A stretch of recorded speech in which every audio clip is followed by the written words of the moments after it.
রাসূল যখন হিজরত করে মদিনায় চলে যায়, মদিনায় যাওয়ার পরে সব মদিনার মানুষেরা রাসূলুল্লাহকে হাদিয়া দেয়। হযরত তালহা ইবনে বারা আনসারী রাদিয়াল্লাহু তাআলা আনহু তিনিও ফুলের মালা নিয়ে রাসূলুল্লাহর গলায় পরিয়ে দিলেন। জোরে বলুন আল্লাহু আকবার। রাহমাতুল লিল আলামিন নবীর গলার মধ্যে ফুলের মালা পরায় দিলেন। আল্লাহর নবীর গলায় যখন ফুলের মালা পরায় দেয়, ফুলের মালা পাইয়া রাসূলুল্লাহ সাহাবীর দিকে তাকায়। ওই তালহা ইবনে বারা রাসূলকে ডাক দিয়ে বলেন, নবীজি আপনার জন্য বছরের পরে বছর ধরে অপেক্ষা আছি, কখন আপনি মক্কা থেকে মদিনা আগমন করবেন। আপনাকে পেয়ে আমার দিল ঠান্ডা হয়ে গেছে, কলিজা ঠান্ডা হয়ে গেল। হুজুর আপনি আমারে তাড়াতাড়ি কালিমা পড়ায়া দেন, আমি আপনার সাহাবী হয়ে মরতে চাই। নবীজি কালিমা পড়ালেন, মুসলমান বানায়া দিলেন। কিন্তু তালহা ইবনে বারা রাসূলুল্লাহর দরবারে আসে যায়। একদিন রাসূল তালহা ইবনে বারাকে পরীক্ষা করার জন্য বললেন, তালহা তুমি আমার প্রতি ঈমান এনেছো? বলে হ্যাঁ হুজুর। আমি যা বলবো তা কি তুমি মানতে রাজি আছো? বলে 100 বার। রাসূল বলেন, আমার তরবারি তোমার হাতে দিলাম, যাও যাও তোমার বাবার গর্দানটা কেটে নিয়ে আসো। তালহা তরবারি হাতে নিয়ে দৌড় দিলেন বাবার গর্দান কাটার জন্য। রাসূল সাহাবীদেরকে বলে, আমার ছোট্ট তালহারে জড়ায়া ধরে নাও, আবার তালহা না হলে তার বাবার গর্দানটা কেটে ফেলে দিবে। আল্লাহর নবীর সাহাবায়ে কেরাম তালহা ইবনে বারাকে ধরে আবার যখন পিছনের দিকে ব্যাক করে নিয়ে আসলেন, রাসূল ডাক দিয়ে বলেন, তালহারে পরীক্ষা হয়ে গেল। তালহা তুমি আর তোমার বাবার জন্য পাগল নয়, তুমি তোমার বাবার চাইতে আমি রাসূলকে বেশি ভালোবাসো। আল্লাহু আকবার। ওই তালহা ইবনে বারা হাদিসে পাকের বর্ণনায় পাওয়া যায় রাহমাতুল লিল আলামিন নবীকে এত ভালোবাসতেন। সেই তালহা ইবনে বারা রাদিয়াল্লাহু তাআলা একদিন রাতের বেলা প্রচন্ড জ্বর উঠলো। অনেক মানুষ জ্বরের কারণে মারা যায়। ওই সময় তো আধুনিক তেমন ব্যবস্থা ছিল না, শিক্ষা ব্যবস্থা, চিকিৎসার ব্যবস্থার তেমন উন্নতি ছিল না। তালহা ইবনে বারা যখন জ্বর উঠে, প্রচন্ড জ্বর শরীরে, তালহার আপনজনেরা বলে, তালহা তোমার শরীরের মধ্যে প্রচন্ড জ্বর উঠে গেল, তোমার রাসূলকে খবর দেওয়া দরকার, তোমাকে যেন দেখতে আসে। তালহা বলে, এত রাতে আমার রাসূলকে খবর দিও না, কারণ আমার রাসূল যে রাস্তা দিয়ে আগমন করবে ওই রাস্তাতেই ইহুদিদের একটা বড় বসতি পড়ে।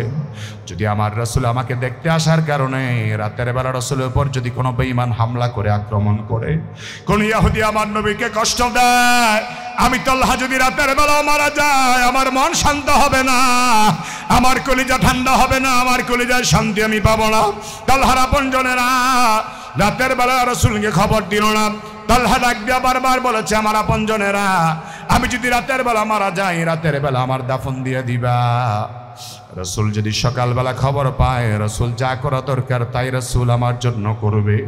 হযরতে তালহা একটু পরে মারা গেলেন, ইন্তেকাল করলেন। মৃত্যুবরণ করার পরে তালহার জন্য আপনজনেরা গরম পানি রেডি করলেন। আমার বন্ধু, গরম পানি আমার আপনার জন্য রেডি হয়ে আছে। জানি না কার জন্য কোন দোকানের কাপড় ব্যবস্থা হয়ে আছে, আমি জানি না।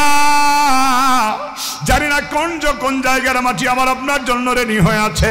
প্রতিদিন কিন্তু কবর আমার আপনারে ডাক দিয়া করে, বেঈমান জমিনের উপর চলো, নাফরমানি করে চলিও না। আমি কবর কিন্তু তোমার এমন ভাবে চাপ দিব, তোমার এক হাড্ডি আর এক হাড্ডির দিকে চলে যাবে, এক পাথরের হাড় আর এক পাথরের মধ্যে চলে যাবে। সাবধানে জমিনে চলাফেরা করো। কবর কিন্তু প্রতিনিয়ত আমার আপনার আহ্বান করে। তালহা ইবনে বারা ছোট্ট সাহাবী ইন্তেকাল করলেন, তার জন্য পানি গরম করে গোসল দেওয়া হলো, কাফনের কাফন পড়ায়া জানাজার নামাজ পড়ায়া দাফন করে দেওয়া হলো রাতের মধ্যে। আল্লাহর নবী সকালবেলা ফজরের নামাজের পরে খবর পাইলেন রাসূলুল্লাহর ছোট্ট সাহাবী তালহা ইন্তেকাল করেছে। আমার নবী খবর পেয়ে দৌড়ে তালহার বাড়িতে আসলেন খবর নেওয়ার জন্য। আপনজনকে জিজ্ঞেস করেন, ব্যাপার কি, আমার তালহা মারা গেল, আমারে খবর দিল না কেন? সাহাবায়ে কেরাম বলে, হুজুর আমরা খবর দিতে চেয়েছিলাম, কিন্তু আপনার তালহা বলেছে আপনার কষ্ট হবে, আপনার যেন কষ্ট না হয়, এই জন্য তালহা আপনার খবর দিতে বারবার নিষেধ করেছে। নবী আমার ডাক দিয়া বলেন, ও আমার সাহাবায়ে কেরাম চলো, আমরা চলো সবাই মিলে তালহার কবরের পারে যাব। সবাই মিলে যখন তালহা ইবনে বারার কবরের পারে যায়, আল্লাহ নবী তালহার জন্য এমন দোয়া করলেন, এমন দোয়া নবী ডাক দিয়া করলেন তালহার কবরের পারে। আল্লাহ নবী আল্লাহকে ডাক দিয়া বলেন, আল্লাহ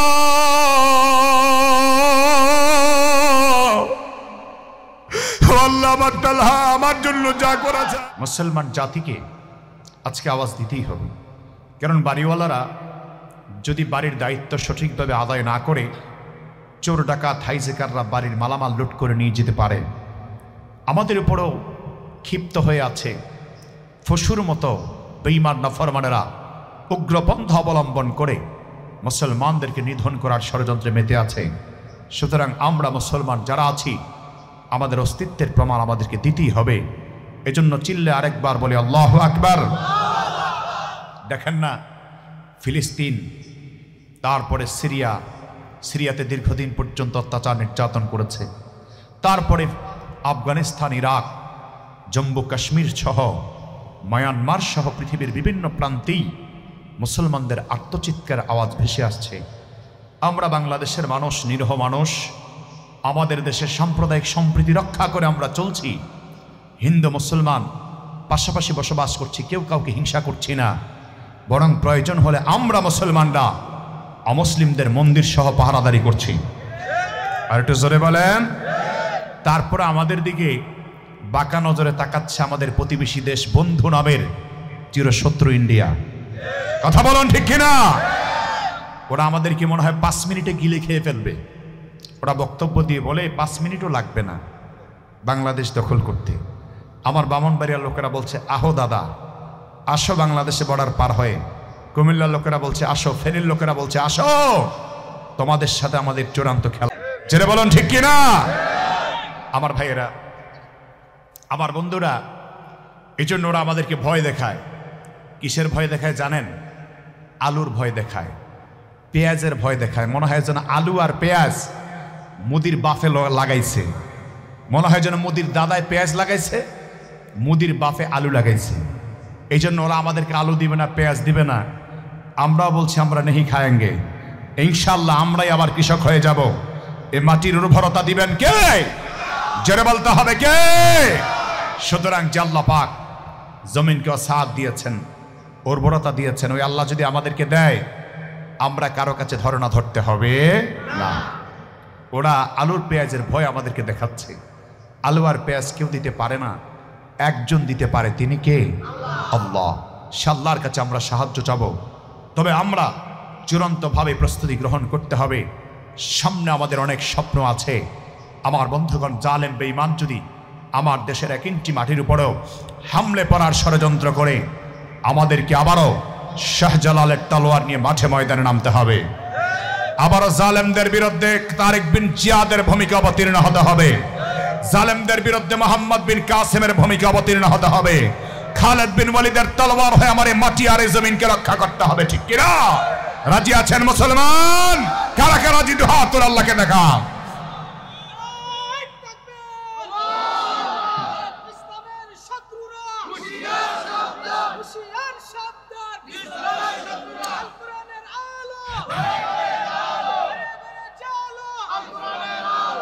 আল্লাহ তুমি আমাদের সবার ইমানকে মজবুত করে দাও।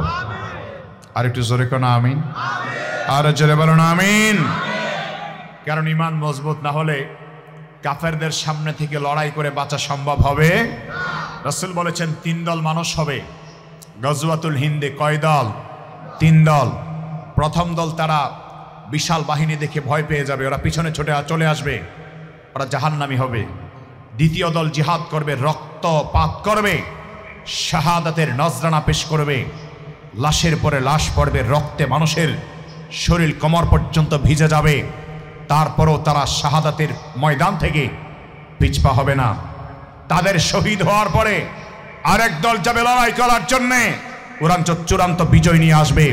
কারণ বিজয় যুদ্ধের ময়দানে সৈন্যবাহিনী দ্বারা হয় না, বিজয় দেওয়ার মালিক হচ্ছে আমার আল্লাহ। এই জন্য ইনশাল্লাহ চূড়ান্ত বিজয় মুসলমানদের হবে। কথা বলুন ঠিক কিনা? সে বিজয়ের ঈদগাহে যেন আমরা সামিল হতে পারি, আল্লাহ যেন তৌফিক দেন। বলো না আমিন। আমার ভাইয়েরা, দুনিয়ার জমিন আল্লাহ পাক মানুষ পাঠাবার আগে আল্লাহ তাআলা হযরত আদম আলাইহিস সালামকে যখন সৃষ্টি করলেন, শয়তান সহ সব ফেরেশতাদেরকে আল্লাহ বলছেন সেজদা দে। কি দে? সেজদা।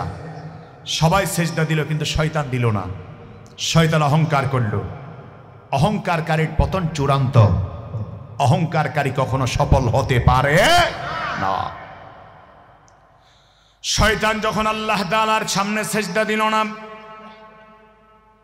আল্লাহ রাব্বুল আলামিন শয়তানকে লক্ষ্য করে বললেন, ও শয়তান ইবলিস, তুই আর আমার জান্নাতেও থাকতে পারবি না, তুই আমার জান্নাত থেকে বের হয়ে যাও। আল্লাহ বলছেন উখরুজ মিনহা ফাইন্নাকা রাজিম, তুমি এখন আর জান্নাতে থাকতে পারবা না, তুমি এখন জান্নাত থেকে বের হয়ে যাও।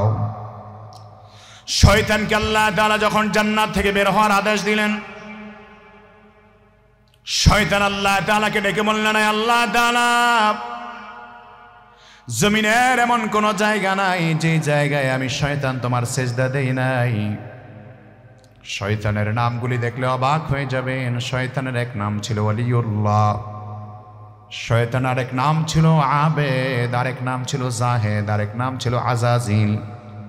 কিন্তু সপ্তম আকাশের উপরে আরশে আজিমের নিচে যে নামটা লেখা সেটার নাম হলো ইবলিস। তার মানে অহংকারী কখনো সফল হতে পারে না। যারা অহংকার করবে, যারা বিগত দিনে আমাদেরকে বলছে, ওলামায়ে কেরামদেরকে টার্গেট করে বলছে খেলা হবে, আল্লাহ পাক বলেছে খেলার মাঠ চূড়ান্ত হয়ে গেল, এখন খেলোয়াড় খুঁজে পাওয়া যায় না, কারণ অহংকারকারী আল্লাহ কখনো পছন্দ করে না, ঠিক কিনা? আমাদেরকে বলতো খেলা হবে, মাইক পাইলি কিন্তু খেলা হবে, খেলা হবে, খেলা হবে। কি খেলা হবে? কোন খেলা? ফুটবল না হাডুডু না ক্রিকেট? কিছুই বলতো না। খেলার মাঠ তৈরি হচ্ছে, এখন মুসলমান খেলতে চায়, এখন আর খেলোয়াড় খুঁজে পাওয়া, কথা বলে না, খেলোয়াড় খুঁজে পাওয়া। তার মানে অহংকারকারী আল্লাহ তাআলা পছন্দ করে না। শয়তান ইবলিস যখন আল্লাহকে ডাক দেয়া বলল, আল্লাহ তাআলা, তোমার জান্নাতে যখন আমারে থাকতে দিবা না, তখন আমার ওয়াদাগুলি আমার সাথে যা করেছো তা তুমি পূর্ণ করে দাও, আমার চাহিদা পূর্ণ করে দাও, আমি যা চাই তুমি আমারে তাই দিয়ে দাও। আল্লাহ কয়ে যা তোরে দিলাম।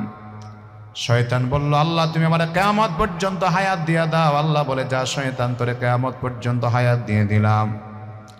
তারপরে শয়তান বলল, আল্লাহ আমি যেন কিয়ামত পর্যন্ত মানুষকে ধোঁকা দিতে পারি, রক্তের সাথে মিশে যেতে পারি, সেই জন্য আমারে সময় দাও। আল্লাহ বলে দিলাম। শয়তান যখন কিয়ামত পর্যন্ত হায়াত পেয়ে গেল, শয়তান আল্লাহকে চ্যালেঞ্জ ছড়ে দিয়ে বলল, সুম্মা লাতিয়ান্নাহুম মিন বাইনি আইদিহিম ওয়া মিন খালফিহিম ওয়া আন আইমানিহিম ওয়া আন শামাইলিহিম। আয় আল্লাহ, তোমার অনেক বান্দাদেরকে আমি এখন ধোঁকা দিয়ে জাহান্নামী বানায়া ছাড়ব।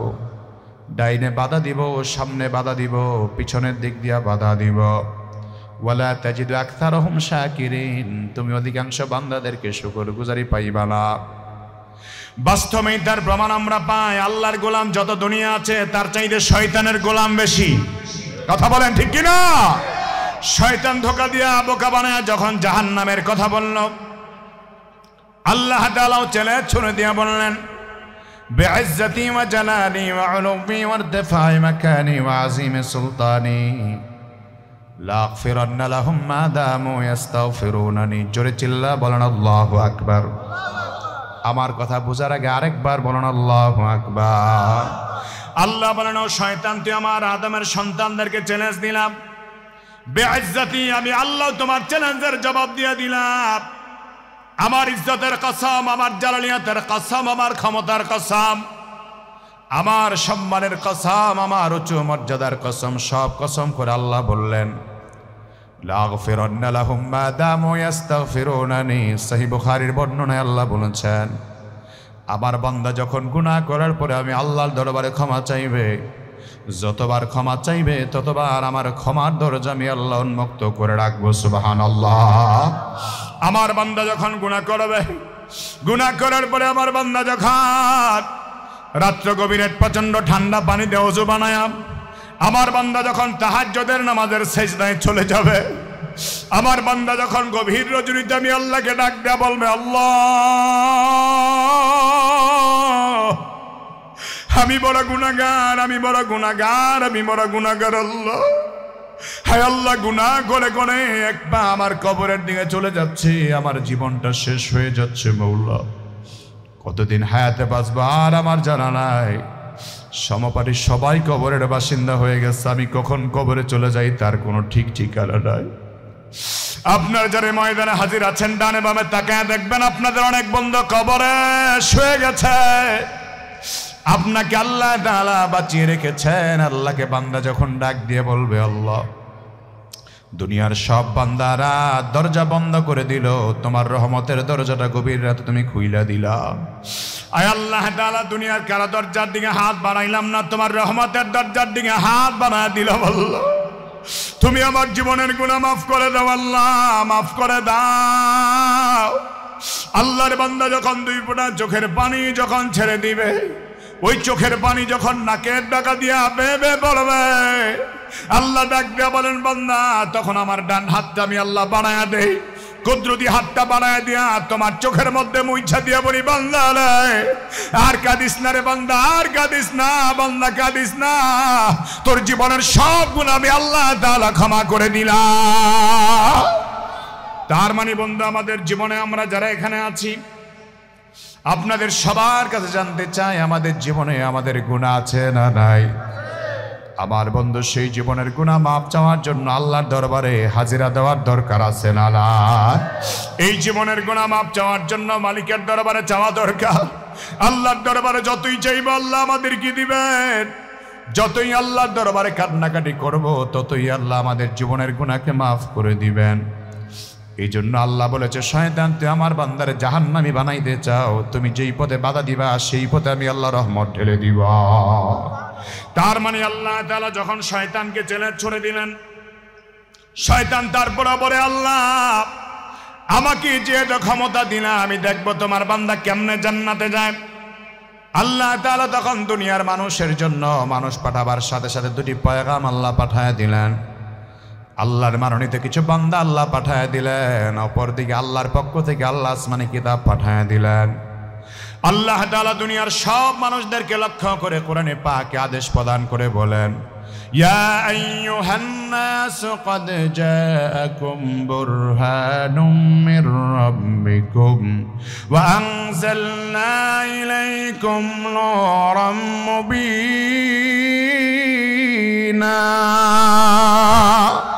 আল্লাহ বলেন, দুনিয়ার বান্দা বান্দিনা, তোমাদের কাছে আমার পক্ষ থেকে আমি আল্লাহ তাআলা বুরহান পাঠায় দিলাম, দলিল পাঠায় দিলাম, আর আমার পক্ষ থেকে আমি আল্লাহ তাআলা নবী রাসূল পাঠায় দিলাম, নবী রাসূল পাঠায় দিলাম। নবীরা তোমাদেরকে কোরআনের দাওয়াত দিবে, দ্বীনের কথা মানুষকে শোনাবে। যারা দ্বীনের পথে চলবে, আমি আল্লাহর বিধান মতো যারা জীবন পরিচালনা করবে, নবীদের দেখানো পথ যারা অনুসরণ করে চলবে, আল্লাহ বলেন তাদের কোনো ভয় নাই, তাদের কোনো চিন্তা নাই, তাদেরকে জান্নাতের পথ দেখায় দিবেন কে? আর জোরে আওয়াজ করে বলেন কে? সেই জন্য আমার বন্ধু, নবীগণ যখন ছিলেন, নবীরা দ্বীনের দায়িত্ব পালন করেছেন। নবীরা যতদিন দুনিয়ায় ছিলেন, সব নবীরা দায়িত্ব পালন করেছেন। উম্মতকে জাহান্নাম থেকে বাঁচাবার জন্য বারবার আল্লাহর কাছে বলেছেন। আল্লাহর দ্বীনের বিধান বোঝাবার জন্য বারবার উম্মতকে বারবার সতর্ক করেছেন। নবীগণ যখন চলে গেছেন, সাহাবায়ে কেরাম সতর্ক করেছেন। এখন উম্মতের উলামায়ে কেরাম যারা আছেন, সাহাবায়ে কেরাম নাই, তাবেঈনগণ স্মরণ করেছে। তাবেঈনগণ চলে গেছেন, উম্মতের উলামায়ে কেরাম জাতিকে সতর্ক করেছেন। উম্মতের উলামায়ে কেরাম আইম্মায়ে মুজতাহিদিন যখন চলে গেছে, তখন উলামায়ে কেরাম জাতিকে সতর্ক বার্তা দিয়েছে। এই হেদায়েতের দায়িত্ব, দ্বীনের কথা বলার জন্য আল্লাহ পাক উম্মতকে দায়িত্ব দিয়েছেন। বিশেষ করে উম্মতের উলামায়ে কেরামকে আল্লাহ দায়িত্ব দিয়েছেন। এই জন্য উম্মতের উলামায়ে কেরাম মানুষকে হাতে ধরে, পায়ে ধরে খারাপ পথ থেকে বাঁচাবার জন্য চেষ্টা করে। আমার বন্ধুগণ, তারপরে আমাদের সমাজে একদল মানুষ পাওয়া যায়, সামনে পিছনে কোনো কাজ নাই। আমার বন্ধুগণ, সুদখোরের ঘুষখোরের সমালোচনা নাই। সমাজের মধ্যে দেখা যায় একদল মানুষের কাজ হলো 5 ওয়াক্ত নামাজের 1 ওয়াক্ত পড়ে না, আলেমদেরকে নিয়ে বাজে বাজে মন্তব্য করে আছে না নাই? আমার বন্ধুগণ, ভালো করে শুনুন, উলামায়ে কেরামদেরকে নিয়ে আপনারা যারা মন্তব্য করে, বাজে কথা বলে, বন্ধু, আলেমদের বিদ্বেষ যারা পোষণ করবে, তারা কখনো হেদায়েতের সঠিক পথ খুঁজে পাবে না। এজন্য জাতির হেদায়েতের জন্য, উম্মতের হেদায়েতের জন্য আলেমদেরকে দরকার আছে না? আমার বন্ধুগণ, যেই জাতি আলেম ছাড়া চলবে, সে জাতি কখনো সঠিক গন্তব্যে পৌঁছতে পারবে না। এই জন্য উলামায়ে কেরামদের দরকার। আমরা দেখেছি যুগে যুগে বাতিল ফেরকার বিরুদ্ধে উলামায়ে কেরাম সবচাইতে বেশি সচেতনতা অবলম্বন করেছেন। আলেম ওলামা সবচাইতে বেশি কঠিন থেকে কঠিন ভূমিকা পালন করেছে। এখনো বন্ধু, অনেক ওলামায়ে কেরাম হক কথা বলার জন্য নির্যাতিত হয়, নিপীড়িত হয়েছে। আমার বন্ধুগণ, যে নবী আমার আপনার জন্য শ্রেষ্ঠ পয়গম্বর, গোটা বিশ্ব জগতের জন্য সর্বশ্রেষ্ঠ, সেই নবী মুহাম্মদ রাসূলুল্লাহ সাল্লাল্লাহু আলাইহি ওয়াসাল্লাম উম্মতের জন্য এমন শ্রেষ্ঠ আমার নবী আপনার নবী, যেই নবীকে আল্লাহ তাআলা দিলেন সুমহান আদর্শ, যেই নবীর চরিত্র অনুসরণ করলে পৃথিবীর কোনো মানুষ খারাপ থাকতে পারে না, সব মানুষ ভালো হয়ে যাবে, সব মানুষ ভালো হয়ে যাবে। যেই নবীর চরিত্র পালন করলে আমার আসমানের মালিক আল্লাহ খুশি হয়ে যাবে, ঠিক কিনা? সেই নবীকে আল্লাহ তাআলা এমন এক চরিত্র দিলেন, এমন এক আদর্শ আল্লাহ দান করলেন। দুনিয়ার জমিনে যত মহাপণ্ডিত আছে, যত গবেষক আছে আমার বন্ধুগণ, সমস্ত গবেষকরা, সমস্ত পণ্ডিতরা পর্যন্ত আমার রাসূলের ব্যাপারে প্রশংসা বাণী উচ্চারণ করেছেন। দুনিয়ার সব মানুষ জানে আমেরিকার একজন বড় লেখক, তার নাম হলো মাইকেল ছাদ। পৃথিবী বিখ্যাত বই তিনি লিখেছেন দি 100 পিপল নামে। পৃথিবীর 100 শ্রেষ্ঠ মনীষীর জীবনী তিনি লিখেছেন। 100 শ্রেষ্ঠ মনীষীর জীবনী লিখতে গিয়া একজন খ্রিস্টান লেখক হয়ে প্রথম নম্বরে যার নাম নিয়ে এসেছেন তিনি হলো মুহাম্মদুর রাসূলুল্লাহ সাল্লাল্লাহু আলাইহি ওয়াসাল্লাম। একজন খ্রিস্টান লেখক হয়ে প্রথমে আমার নবীজির নাম মোবারক নিয়ে এসেছেন। আমার বন্ধু শুধু তাই নয়, আমি অনেকবার কেঁদেছি একটা বই পড়ে। আমার বন্ধুগণ, ভারতের একজন লেখক, তার নাম হলো গুরুদত্ত সিং। সে বই লিখেছে তোমাকে ভালোবাসি হে নবী। একজন হিন্দু লেখক হয়ে আমার রাসূলের প্রতি কতটা প্রেম, কতটা ভালোবাসা, এই ভালোবাসার দৃষ্টান্ত দেখলে আপনি অবাক হবেন, আপনার চোখ দিয়ে অঝোর ধারায় পানিগুলি বর্ষণ হবে। আমার বন্ধুগণ, রাসূলকে যদি ভালোবাসতে হয়, আল্লাহ রাসূল অনুসরণ অনুকরণ আমাদের জন্য বড় দরকার। সেই নবীজির চরিত্রের ব্যাপারে আল্লাহ পাক সার্টিফিকেট আমাদেরকে দিয়েছেন। দুনিয়ার কোন মানুষের জন্য আল্লাহর পক্ষ থেকে শ্রেষ্ঠতম সার্টিফিকেট দেওয়া হয় না, একমাত্র রাসূলুল্লাহর জন্য আল্লাহ তাআলা সবচাইতে শ্রেষ্ঠ সার্টিফিকেট দিয়েছেন। আল্লাহ তাআলা রাসূল পাকের ব্যাপারে বলেছেন, লাকাদ কানা লাকুম ফি রাসূলিল্লাহি উসওয়াতুন হাসানা লিমান কানা ইয়ারজুল্লাহা ওয়াল ইয়াওমাল আখিরা ওয়া যাকারাল্লাহা কাসীরা।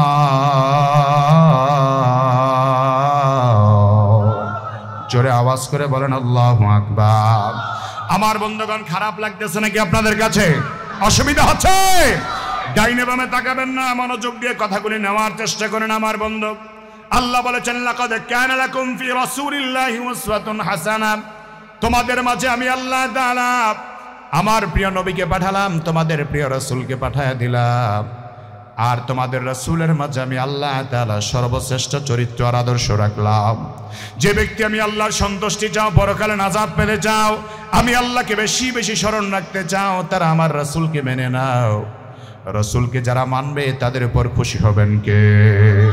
আমার বন্ধুগণ, রাহমাতুল লিল আলামিন নবী, আমার নবী, আমার আপনার নবী, আমার নবী, যেই নবীজি প্রত্যেকটা উম্মতের জন্য পাগল পাড়া। আপনি যদি আল্লাহর নবীর জন্য পাগল পাড়া হন, রাহমাতুল লিল আলামিন নবী আপনার জন্য পাগল পাড়া হবে। আপনি রাসূলের প্রতি বেশি বেশি দুরূদ শরীফ পড়েন, স্বপ্ন যুগে রাসূল কিন্তু আপনারা দেখতে আসবে। আপনি রাসূলুল্লাহর জন্য পাগল পাড়া হন, নবী আপনার জন্য পাগল হবে। নবী আপনার জন্য পাগল হবে দুনিয়ায়, নবীজি আপনার জন্য পাগল পাড়া থাকবে আখিরাতে, ঠিক কি না?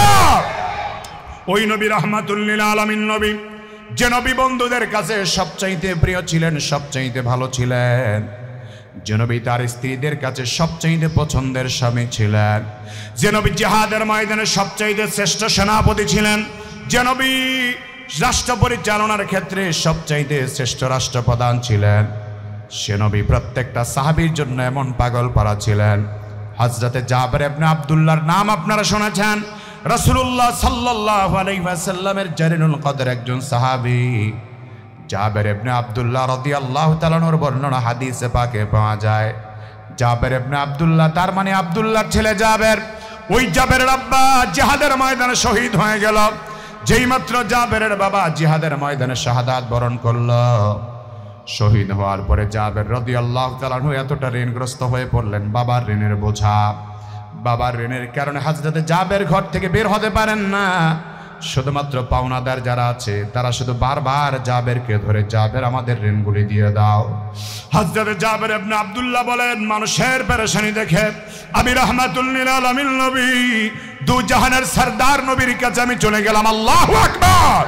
আমি রাসূলুল্লাহর দরবারে চলে গেলাম। আর আল্লাহর হাবিবকে গিয়া বললাম, ইয়া রাসূলুল্লাহ, ইয়া হাবিবাল্লাহ, হুজুর আমার আব্বা জান শহীদ হয়েছে, কিন্তু আমার বাবা অনেকগুলি ঋণ রেখে গেছে। বাবার ঋণ পরিশোধ করার মতো সামর্থ্য আমার নাই। আমার যেই পরিমাণ খেজুর আছে আর খেজুরের বাগান আছে, ওই সামান্য খেজুরের বাগান যদি আমি খরিদ করি, সামান্য খেজুর যদি আমি বিক্রি করে দেই, দুই একজনের ঋণ পরিশোধ হবে, বাকি জনের ঋণ পরিশোধ হবে না। নবীজি ডাক দিয়া বলেন, জাবের রে, তোমার যত পাওনাদার আছে সব পাওনাদারে তুমি খবর দাও। হযরত জাবের ইবনে আব্দুল্লাহ রাদিয়াল্লাহু তাআলা সব পাওনাদারে খবর দিলেন। সব পাওনাদাররা চলে আসলো। আল্লাহর নবী ডাক দিয়া বলেন, জাবের, খেজুর গাছের যত খেজুর আছে সবগুলি খেজুরগুলি তুমি পেরে নাও। হযরত জাবের সবগুলি খেজুর পারলেন। রহমতের নবী বললেন, সুন্দর করে একটা ঢাকনা দিয়া দাও খেজুরগুলোর উপরে। হযরত জাবের রাদিয়াল্লাহু তাআলা সুন্দর করে একটা ঢাকনা দিয়ে দিলেন। হযরত জাবের রাদিয়াল্লাহু তাআলা ঢাকনা দেওয়ার পরে আল্লাহর নবীর সাহাবী জাবের রাদিয়াল্লাহু তাআলা ঢাকনা দিলেন। রাহমাতুল লিল আলামিন নবী খেজুরের ডানে বামে সামনে পিছনে কয়েকটা প্রদক্ষিণ করলেন। কয়েকটা তোয়াব করার পরে নবীজি আল্লাহর দরবারে খেজুরের জন্য দোয়া করলেন, বরকতের জন্য দোয়া করলেন। হযরত জাবের বলেন, দুনিয়ার মানুষেরা রে, আল্লাহ রাসূল এবার পাওনাদারের নাম লিস্ট করে করে একজন একজন করে ডাক দিলেন আর বললেন, এই পাওনাদার তুমি আসো, তোমার যেই পরিমাণ পাওনা আছে ওই পরিমাণ খেজুর ওজন দিয়া নিয়ে যাও। আল্লাহু আকবার। যেই পরিমাণ পাওনা তোমার আছে ওই পরিমাণ ওজন দিয়া খেজুর নিয়ে যাও। ওই পাওনাদার আগমন করলেন আর তার পাওনা অনুযায়ী খেজুরগুলো ওজন দিয়ে নিয়ে গেলেন। আরেকজন পাওনাদারের নাম ধরে রাসূল ডাকলেন, ওই পাওনাদার আসলো।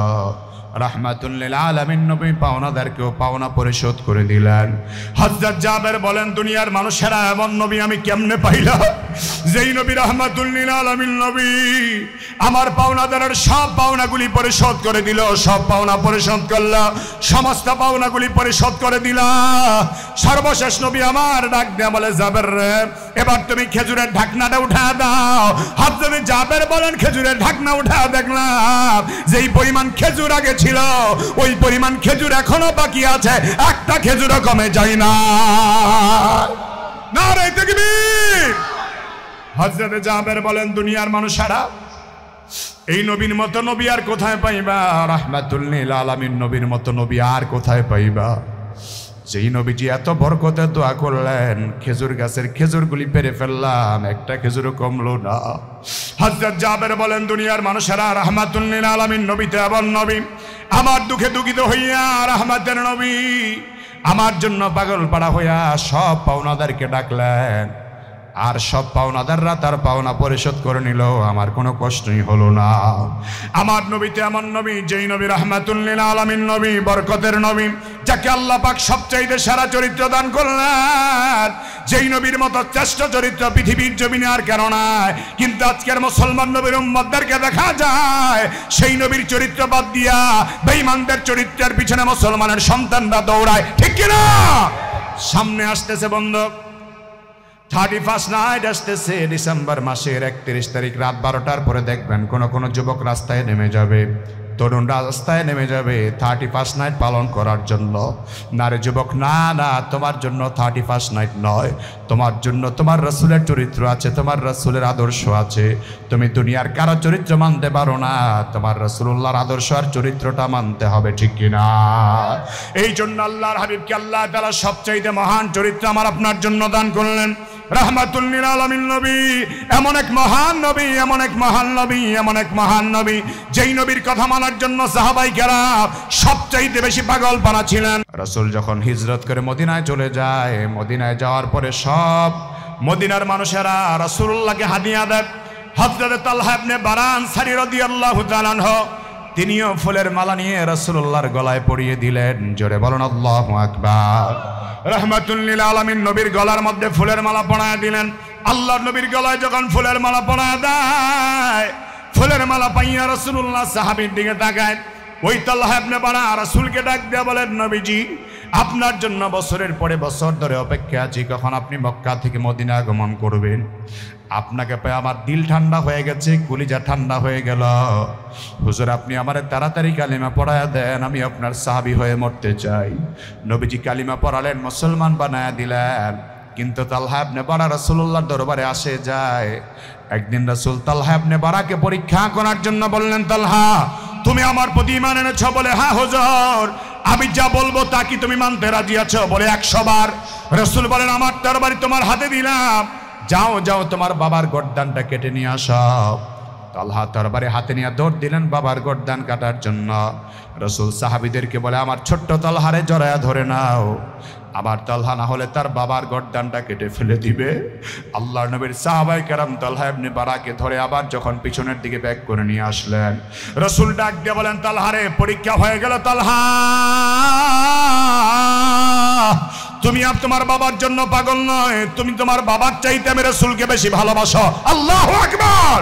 ওই তালহা ইবনে বারা হাদিসে পাকের বর্ণনায় পাওয়া যায় রাহমাতুল লিল আলামিন নবীকে এত ভালোবাসতেন। সেই তালহা ইবনে বারা রাদিয়াল্লাহু তাআলা একদিন রাতের বেলা প্রচন্ড জ্বর উঠলো। অনেক মানুষ জ্বরের কারণে মারা যায়। ওই সময় তো আধুনিক তেমন ব্যবস্থা ছিল না, শিক্ষা ব্যবস্থা, চিকিৎসার ব্যবস্থার তেমন উন্নতি ছিল না। তালহা ইবনে বারা যখন জ্বর উঠে, প্রচন্ড জ্বর শরীরে, তালহার আপনজনেরা বলে, তালহা তোমার শরীরের মধ্যে প্রচন্ড জ্বর উঠে গেল, তোমার রাসূলকে খবর দেওয়া দরকার, তোমাকে যেন দেখতে আসে। তালহা বলে, এত রাতে আমার রাসূলকে খবর দিও না, কারণ আমার রাসূল যে রাস্তা দিয়ে আগমন করবে ওই রাস্তাতেই ইহুদিদের একটা বড় বসতি পড়ে। যদি আমার রাসূল আমাকে দেখতে আসার কারণে রাতের বেলা রাসূলের উপর যদি কোনো বেঈমান হামলা করে, আক্রমণ করে, কোন ইহুদি আমার নবীকে কষ্ট দেয়, আমি তালহা যদি রাতের বেলা মারা যায়, আমার মন শান্ত হবে না, আমার কলিজা ঠান্ডা হবে না, আমার কলিজার শান্তি আমি পাবো না। তালহার আপনজনেরা রাতের বেলা রাসূলকে খবর দিল না। তালহা ডাক দিয়া বারবার বলেছে, আমার আপনজনেরা আমি যদি রাতের বেলা মারা যাই, রাতের বেলা আমার দাফন দিয়ে দিবা। রাসূল যদি সকালবেলা খবর পায়, রাসূল যা করা দরকার তাই রাসূল আমার জন্য করবে। হযরতে তালহা একটু পরে মারা গেলেন, ইন্তেকাল করলেন। মৃত্যুবরণ করার পরে তালহার জন্য আপনজনেরা গরম পানি রেডি করলেন। আমার বন্ধু, গরম পানি আমার আপনার জন্য রেডি হয়ে আছে। জানি না কার জন্য কোন দোকানের কাপড় ব্যবস্থা হয়ে আছে, আমি জানি না। জানি না কোন জায়গার মাটি আমার আপনার জন্য রেডি হয়ে আছে। প্রতিদিন কিন্তু কবর আমার আপনারে ডাক দিয়া করে, বেঈমান জমিনের উপর চলো, নাফরমানি করে চলিও না। আমি কবর কিন্তু তোমারে এমন ভাবে চাপ দিব, তোমার এক হাত দিয়ে আরেক হাড্ডির দিকে চলে যাবে, এক পাজরের হাড় আরেক পাজরের মধ্যে চলে যাবে। সাবধানে জমিনে চলাফেরা করো। কবর কিন্তু প্রতিনিয়ত আমার আপনার আহ্বান করে। তালহা ইবনে বারা ছোট্ট সাহাবী ইন্তেকাল করলেন, তার জন্য পানি গরম করে গোসল দেওয়া হলো, কাফনের কাফন পড়ায়া জানাজার নামাজ পড়ায়া দাফন করে দেওয়া হলো রাতের মধ্যে। আল্লাহর নবী সকালবেলা ফজরের নামাজের পরে খবর পাইলেন রাসূলুল্লাহর ছোট্ট সাহাবী তালহা ইন্তেকাল করেছে। আমার নবী খবর পেয়ে দৌড়ে তালহার বাড়িতে আসলেন খবর নেওয়ার জন্য। আপনজনকে জিজ্ঞেস করেন, ব্যাপার কি, আমার তালহা মারা গেল, আমারে খবর দিল না কেন? সাহাবায়ে কেরাম বলে, হুজুর আমরা খবর দিতে চেয়েছিলাম, কিন্তু আপনার তালহা বলেছে আপনার কষ্ট হবে, আপনার যেন কষ্ট না হয়, এই জন্য তালহা আপনার খবর দিতে বারবার নিষেধ করেছে। নবী আমার ডাক দিয়া বলেন, ও আমার সাহাবায়ে কেরাম, চলো আমরা চলো সবাই মিলে তালহার কবরের পারে যাব। সবাই মিলে যখন তালহা ইবনে বারার কবরের পারে যায়, আল্লাহ নবী তালহার জন্য এমন দোয়া করলেন, এমন দোয়া নবী ডাক দিয়া করলেন তালহার কবরের পারে। আল্লাহ নবী আল্লাহকে ডাক দিয়া বলেন, আল্লাহ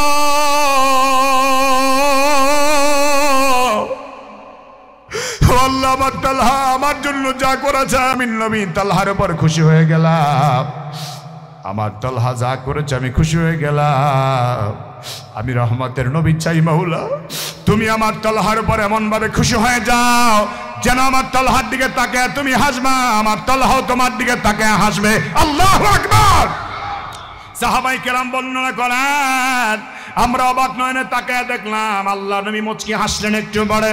সাহাবায়ে কেরাম প্রশ্ন করেন, নবীজি আপনি একটু আগে হাসলেন, এখন আবার একটু আগে কাঁদলেন, এখন আবার হাসতে লাগলেন, ব্যাপারটা বুঝলাম না। নবীজি ডাক দিয়ে বলেন, সাহাবীরা আমি যা দেখি তোমরা তা দেখো না। আমার তালহার জন্য আমি রাসূল দোয়া করলাম, আমার দোয়া এমন ভাবে কবুল হয়ে গেল, আমার তালহার দিকে তাকায় আমার আল্লাহ হাসতেছে, আমার তালহাও আল্লাহর দিকে তাকায় তাকায় হাসতেছে। কেমন জীবন তাদের ছিল, যেই জীবনে মৃত্যুর পরেও তারা আল্লাহকে দেখে হাসে। আমি আপনি কি ওই কবর পাবো? আমি আপনি কি ওই কপাল আমি আপনি পাবো? আমার বন্ধুগণ, ওই কবরের চিন্তা আমার আপনার অন্তরে আনা দরকার। কবরে একদিন চলে যাব, আমার আপনার মৃত্যুর পরে আমার আপনার আপনজনেরা খবর পেয়ে দৌড়ে আসবে, লাশ কবরে বাইর করবে। সবাই যখন ঘর থেকে লাশগুলি বের করবে, আমার আপনার লাশগুলি ঘর থেকে বের করার পরে আমার বন্ধুগণ, আমার স্ত্রী আমার লাশ বের করে দিবে, আপনার স্ত্রী আপনার লাশটা বের করে দিবে। সন্তানগুলি বলবে, বাবার লাশ দেখলে এখন আর ভয় পায়। বাবার লাশ দেখলে সন্তানরা ভয়ে সামনের দিকে যাইতে চাইবে না। রাতের বেলা কেউ ঘরের মধ্যে জায়গা দিতে চাইবে না, বারান্দার মধ্যে রেখে দিবে। আমার বন্ধু, রাতের বেলা গোসল করে পবিত্রতা অর্জন করার পরে যখন আমার আপনার কাপড়ের কাপড় কেনার জন্য লোক পাঠায় দিবে, কাপড়ের কাপড় কিনে যখন চলে আসবে, আমার আপনারে আমার দামি দামি কাপড়গুলি খুলে ফেলবে। আমার দামি কাপড়গুলি খুলে আমার আপনারে সাধারণ মার্কিন কাপড় দিয়ে যখন মরিয়ে দেওয়া হবে, 3 টুকরা সাদা কাপড়ে আবার আপনারে জড়ায় দিয়া মাথার দিকে বান্ধিয়া পায়ের দিকে বান্ধিয়া জানাজার নামাজটা আদায় কইরা আপনজন নিয়ে যখন কবরে যাবে, বিসমিল্লাহি ওয়া আলা মিল্লাতি রাসূলিল্লাহ বলে কবরে রাখবে। ওই সময়কার অবস্থা একটু চিন্তা করো যুবক, যদি আমি আপনি রাসূলের মিল্লাতে চলতে না পারি, তাহলে ওই কবরে আল্লাহর নবীর মিল্লাতের উপর আমার আপনার জায়গা হবে না। ওই কবরে আমার আপনার নবী আমার আপনার জন্য সুপারিশ করবে না। ওই কবরে আল্লাহর নবীর দেখলে আমি চিনতে পারবো না।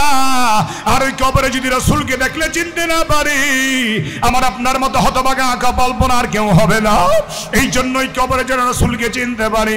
যেই কথা বলে বিসমিল্লাহি ওয়া আলা মিল্লাতি রাসূলিল্লাহ বলে আমার আপনার কবরে ডাকবে, ওই রাসূলের চরিত্র অনুযায়ী, রাসূলের আদর্শ অনুযায়ী আমাদেরকে আমল করার দরকার আছে না নাই?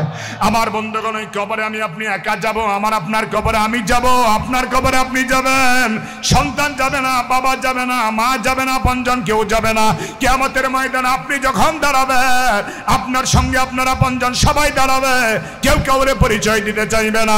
যেদিন আদম আলাইহিস সালাম বলবে নাফসি নাফসি, নূহ আলাইহিস সালাম বলবে নাফসি নাফসি, ইব্রাহিম আলাইহিস সালাম বলবে নাফসি নাফসি, সেদিন শুধুমাত্র একজন পয়গম্বর আল্লাহর আরশ আজিমের নিচে সিজদায় পড়ে বলবে, উম্মতি উম্মতি উম্মতি উম্মতি উম্মতি। একজন নবী শুধু উম্মতি উম্মতি করে কাঁদবে। রাহমাতুল লিল আলামিন নবী মাথা ঝুঁকে রাখবেন, সিজদায় পড়ে থাকবেন। আল্লাহ ডাক দিবেন, ইয়া মুহাম্মদ ইরফা রাসা। ও আমার বন্ধু, আর আপনি কাঁদবেন না, আপনি মাথা তোলেন, আপনি মাথা তোলেন। ওয়াসালতু, আপনি যা চাওয়ার চাইতে থাকেন। ওয়াসফাতু শাফা, আপনার যা সুপারিশ করার আপনি করতে থাকুন। হে নবী, আপনি করতে থাকুন। আপনি যা চাইবেন তাই দেওয়া হবে, আপনি যা সুপারিশ করবেন তাই কবুল করা হবে। রাহমাতুল লিল আলামিন নবী বলেন, আল্লাহ পাক আমাকে সুপারিশ করার জন্য স্পেশাল একটা জায়গা দান করবেন, যেই জায়গার নাম হলো মাকামে মাহমুদ। আল্লাহ বলেছেন, ওয়া মিনাল লাইলি ফাতাহাজ্জাদ বিহি নাফিলাতান লাক আসা আইয়াবাসাকা রাব্বুকা মাকামান মাহমুদা। ও নবী, আপনি পয়গম্বর, তাহাজ্জুদের নামাজে দাঁড়ায়া দাঁড়ায়া সময় নষ্ট করেন, তাহাজ্জুদের নামাজে লম্বা সময় আপনি কাটায়া দেন। ও নবী, আপনার পা মোবারক আপনি ফুলায়া দেন। আপনাকে আমি আল্লাহ কিয়ামতের ময়দানে মাকামে মাহমুদ দান করব। আর ওই মাকামে মাহমুদ হবে উম্মতের জন্য সুপারিশের জায়গা। ওই কিয়ামতের ময়দানে আবার আপনার নবী আবার আপনার জন্য মাকামে মাহমুদে দাঁড়ায় দাঁড়ায় সুপারিশ। নবী যেন আমাদেরকে জান্নাতে নেয়, সেই তৌফিক আমাদের দান করে দিও আল্লাহ। দুনিয়ার জমিনে তোমার রাসূলকে দেখলাম না, স্বপ্নে যুগেও দেখলাম না, হাসরের ময়দানে যেন তোমার হাবিবের সুপারিশ আমরা পাই। তোমার নবী যে জান্নাতে থাকবে, আমাদেরও সেই জান্নাতে কবুল করে নাও, জোরে বলুন আমিন। আমার বন্ধুগণ, নবীর সাথে আমরা জান্নাত চাই কি চাই না? আসতে বলবেন না, জোরে বলেন, চাই কি চাই না? নবীর সাথে জান্নাত পাইতে হলে নামাজের দরকার আছে না নাই? নবীর সাথে জান্নাত পাইতে হলে রাসূল বলেছেন, ইন্না উম্মতি ইউদআউনা ইয়াওমাল কিয়ামাতি গুররান মুহাজ্জালিনা বিন নাসারিল ওযু। আমার উম্মতকে আমি চিনব অজুর অঙ্গ প্রত্যঙ্গ দেখে। যারা নামাজি তাদের অজুর অঙ্গ প্রত্যঙ্গগুলি ঝলমল ঝলমল ঝলমল করবে, জোরে কোন সুবহানাল্লাহ। সুতরাং আল্লাহর নবী আমাদেরকে চিনবে যদি নামাজি হই, যদি আমাদের কপালের মধ্যে সেজদার দাগ থাকে, অজুর অঙ্গ প্রত্যঙ্গের মধ্যে যদি নূর থাকে, তাহলে রাসূল আমাদেরকে চিনবে। রাসূল আমাদেরকে চিনার জন্য অজুর অঙ্গ প্রত্যঙ্গগুলি নূরান্বিত হতে হবে। তাহলে নামাজ পড়ার জন্য অজুর দরকার আছে না নাই?